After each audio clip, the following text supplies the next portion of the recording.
Здравствуйте, дорогие слушатели нашего курса. Сегодня по нашей теме АЛУ надоедствия. В русском языке мы используем данное слово для того, чтобы сказать «я могу что-то сделать».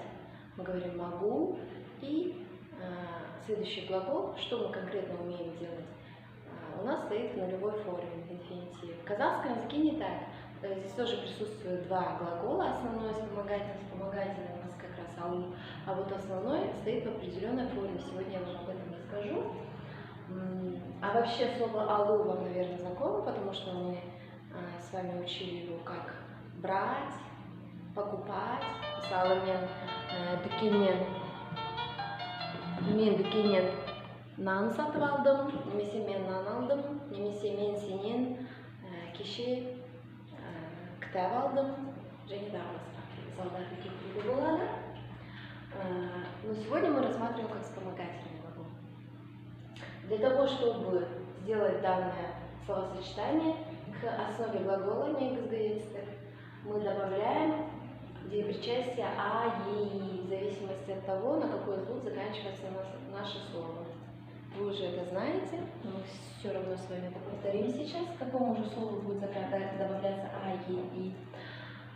И вспомогательный наш модальный, мы называем по морфологии, глагол ал. Только он будет стоять у нас в такой же форме деепричастия к ал, а.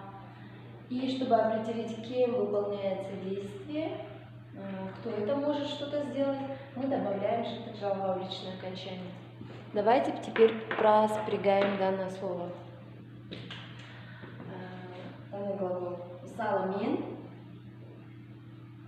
Жаз. Когда наше слово заканчивается на пьяный звонкий звук, мы добавляем а. Жаза,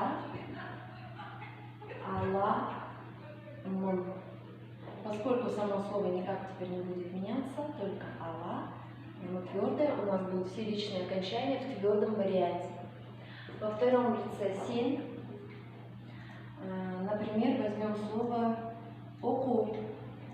Оку в основе будет ок, ок,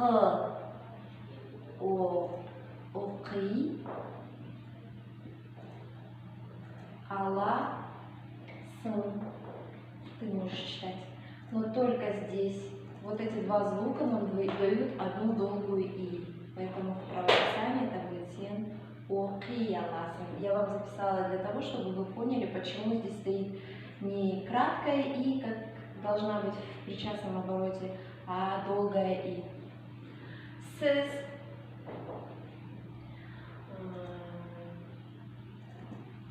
Кель приходить, вы можете прийти. Сыз келе, ала, сыз. Это у нас уважительная форма второго лица. Және ол, мысалы,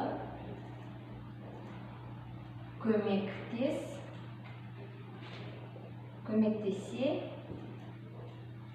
алады. Мен жаза аламын, сен оқи аласың, сіз келе аласыз, ол көмектесе алады. Сразу здесь пропишем личное окончание множественного числа. Біз жаза аламыз, не будем все писать полностью. Сендер оқи аласыңдар. Сіздер келе аласыздар. Және олар көмектесе алады. То есть в третьем лице никак не меняется личное окончание. Но у нас же есть еще и отрицание, когда я не могу этого делать, ты не можешь этого делать, мы не можем этого делать. Основной глагол в данном случае в отрицании никак не меняется. Меняется только наш вспомогательный модальный глагол. Это если у нас утверждение, в отрицании это будет ал, май и жиктык жалау, чтобы определить, кто же это не может что-то сделать. Жиктык жалау. здесь у нас отрицание дает вот эта отрицательная частица. Маме, бабе, папе. Теперь давайте просклоняем. Мен жаза. Напишу красным, чтобы было видно. Алмаймын. Сен оқи алмайсың. Сіз келе алмайсыз. Және ол көмектесе алмайды. Вот также можно, я вам предлагаю сейчас сразу просклонять отрицательную форму данного глагола во множественном числе.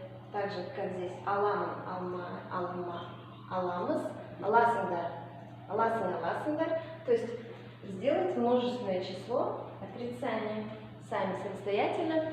И также я вам под этим уроком закреплено практическое задание и задание. Там написано БУЖ, что значит білім-алушының өздік жұмысы, самостоятельная работа обучающегося. Вы должны выполнить данные два, а может быть там и 3 задания. Спасибо за внимание. Назарларыңызға рахмет.